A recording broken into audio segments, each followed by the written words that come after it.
Welcome to the Learning Pines YouTube. We hope this video helps. This guide explains how to connect Python to HTML for interactive web pages. You can run Python on the server or embed Python in the browser. Server options include CGI, Flask, Django, or Fast API running with Python 3. 10. Client options include PyScript to execute Python directly in HTML using WASM.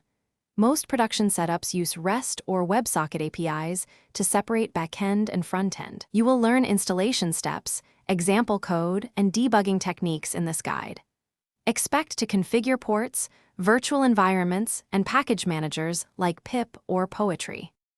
Start with Flask to serve HTML and handle Python logic on the server. Install Flask using pip install Flask in a virtual environment on port 5000. Create app. Py with a Flask route that renders an HTML template using render template.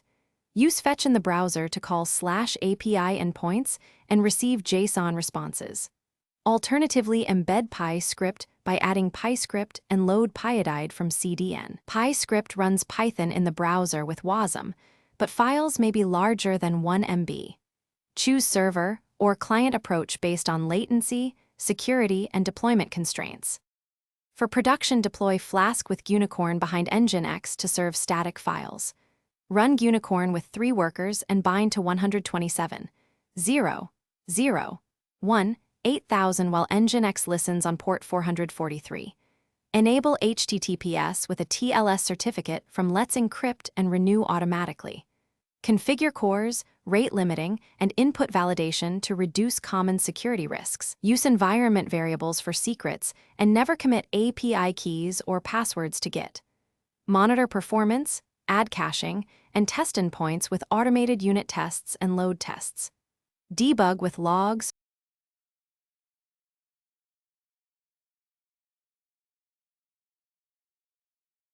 Thanks for watching.